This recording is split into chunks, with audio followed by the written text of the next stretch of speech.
निम्नलिखित में से कौन गुरु द्रोणाचार्य पुरस्कार से विजेता नहीं है? तो महेंद्र सिंह दोस्तों गुरु द्रोणाचार्य पुरस्कार से विजेता नहीं है।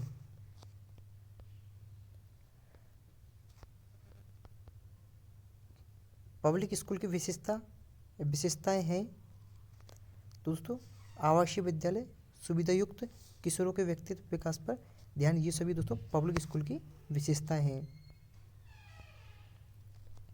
आरटी की धारा 14 सुनिश्चित करती है कि किसी बालक को आयु का सबूत न होने के कारण विद्यालय में प्रवेश से इनकार नहीं किया जा सकता।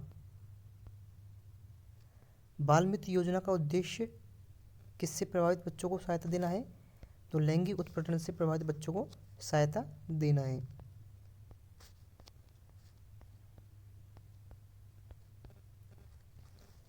इंदिरा रसोई योजना का संकल्प वाक्य क्या है? कोई भी भूखा ना सोइए, इसका मुख्य संकल्प वाक्य है। कुर्जा का जिला शुभंकर है। कुर्जा कहाँ का जिला शुभंकर है दोस्तों? कुर्जा जो पक्षी है वो राजस्थान के जोधपुर जिले का शुभंकर है। जैसे कि यहाँ पर दिए गए हैं कुछ, अजमेर का खरमोर, अलवर का सांवर, भरतपुर का सारस, भीलवाड़ा का मोर, बूंदी का सुरखाब, दौसा का खरगोश, चूरू का मृग, कृष्ण मृग, जैसलमेर का गोडावन, कोटा का उद्भिलाभ। पढ़ना लिखना अभियान के लिए न्यूनतम आयु सीमा कितने वर्ष रखी गई है? 15 वर्ष। ददरेवा किसका जन्म स्थल है? गोगा जी का दोस्तों ददरेवा जन्म स्थान है। गोगा जी को सांपों के देवता के रूप में भी जाना जाता है। मुख्यमंत्री दुग्ध उत्पादन संबल योजना के तहत दूध उत्पादों के लिए कितने प्रति लीटर अनुदान प्रदान किया जाता है? 5 रुपये प्रति लीटर। ये दोस्तों 2019 के अनुसार 2019 लिखा गया है क्योंकि पुराने ओल्ड पेपर हम आपको हल करवा रहे हैं। अब अगर इसकी कोई रेट चेंज हो गई होगी तो इसका कोई अभी पता नहीं है। सेकेंडरी स्कूल टेलीविजन प्रोजेक्ट कब प्रारंभ किया गया? 1961 में दोस्तों ये प्रोजेक्ट प्रारंभ किया गया। ये दोस्तों अगला प्रश्न, भारतीय संविधान का कौन सा अनुच्छेद ग्राम सभा के बारे में है? 243A अनुच्छेद दोस्तों ग्रामीण ग्राम सभा के बारे में है। किस जिले में ऊंट अनुसंधान संस्था स्थित है? बीकानेर में दोस्तों ऊंट अनुसंधान संस्था स्थित है। चलते हैं अगले प्रश्न की ओर। आरटी अधिनियम 2009 की धारा 8/9 के प्रावधानों के अनुसार विद्यार्थियों को अधिगम सामग्री उपलब्ध कराने का दायित्व होता है राज्य सरकार का, ये दायित्व होता है। राजस्थान राज्य गठन के समय अनुबंध करने वाले कुल 22 प्रांतों में से मात्र कितने में ही लोक सेवा आयोग कार्यरत थे? उसमें दोस्तों 3 प्रांत अर्थात जयपुर, जोधपुर, बीकानेर में ही लोक सेवा आयोग कार्यरत थे। भोयरा मुस्लिम संत अब्दुल्ला पीर का मकबरा स्थित है? तो दोस्तों बांसवाड़ा में इनका मकबरा स्थित है। ये सभी प्रश्न तो पिछली बार पूछे गए हैं रीट के एग्जाम में, वही प्रश्न हम आपको हल करवा रहे हैं। हम अपने अनुसार कोई भी प्रश्न इसमें ऐड नहीं कर रहे हैं। विरासत योजना के अंतर्गत अधिसूचित अल्पसंख्यक समुदाय के पुरुष हस्तशिल्पियों को कितने ब्याज दर पर 10 लाख रुपए का तक का ऋण उपलब्ध कराया जाता है? 5%। भारतीय संविधान में शिक्षा किस सूची का विषय है? समवर्ती सूची का। दोस्तों ये पिछली परीक्षा में पूछे गए प्रश्न है और पिछली परीक्षा के अनुसार ही इनका आंसर है, ना कि नई परीक्षा के अनुसार। वर्तमान में जिले चेंज कर दिए गए हैं तो इसकी जो ये ओल्ड पेपर है तो ओल्ड पेपर में ओल्ड आंसर ही आपको मिलेंगे।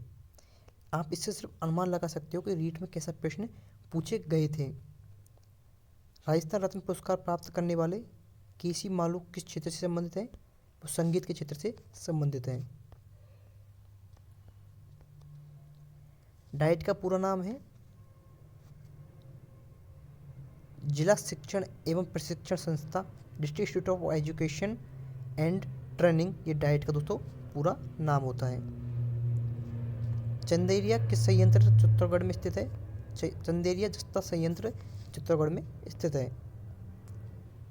मिशन बुनियाद कार्यक्रम कब आरंभ हुआ? 5 सितंबर 2022 को मिशन बुनियाद कार्यक्रम आरंभ हुआ। जोधपुर में IT जॉब फेयर का आयोजन कब हुआ? 11 से 13 नवंबर 2022 को जोधपुर में IIT जॉब फेयर का आयोजन हुआ। ग्रीष्म का युद्ध कब लड़ा गया था? जनवरी 1544 में ग्रीष्म का युद्ध लड़ा गया। भारत के प्रथम लोकसभा चुनाव में कितने राष्ट्रीय दलों ने भाग लिया? उस समय दोस्तों 14 राष्ट्रीय दलों ने भाग लिया था। महासागरीय धाराओं की उत्पत्ति में कौन सा कारक उत्तरदायी नहीं है? चंद्रमा की आकर्षण शक्ति दोस्तों इसमें उत्तरदायी नहीं है। निम्नलिखित महाजनपद में से चंपा किसकी राजधानी थी? अंग की दोस्तों चंपा राजधानी थी। संविधान सभा के BR अम्बेडकर की अध्यक्षता में प्रारूप समिति का गठन कब किया गया?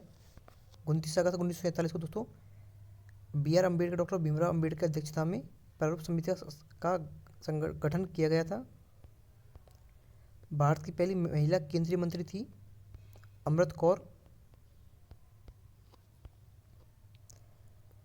नर्तकी की कांस्य मूर्ति निम्नलिखित में से किस पुरातात्विक स्थल से प्राप्त हुई है? मोहनजोदड़ो से दोस्तों यह प्राप्त हुई है। 1906 ईस्वी में भारतीय राष्ट्रीय कांग्रेस के कलकत्ता अधिवेशन की अध्यक्षता किसने की?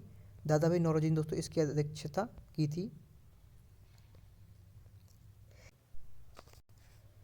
74वें संशोधन अधिनियम में प्रत्येक राज्य में किस प्रकार की नगर पालिकाओं के गठन का प्रावधान नहीं है? टाउन एरिया समिति प्रकार के गठन का प्रावधान नहीं है दोस्तों। निम्नलिखित में से कौन संघीय कार्यपालिका का सदस्य नहीं है? नियंत्रक एवं महालेखा परीक्षक दोस्तों संघीय कार्यपालिका का सदस्य नहीं है।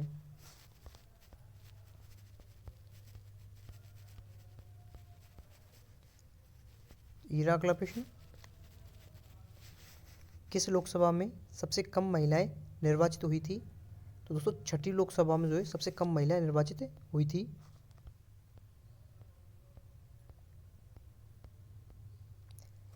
एओ हुम कौन था?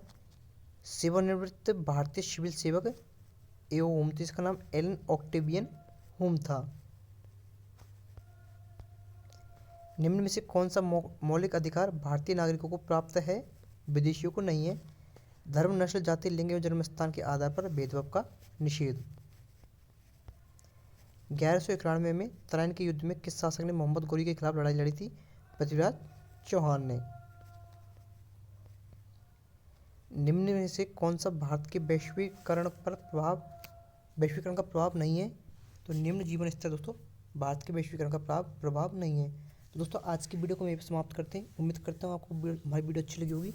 वीडियो अच्छी लगी तो वीडियो को लाइक कर ले, चैनल को सब्सक्राइब कर ले, तो अपने दोस्तों के साथ शेयर कर लें। धन्यवाद। राम राम, जय श्री श्याम, जय श्री कृष्णा।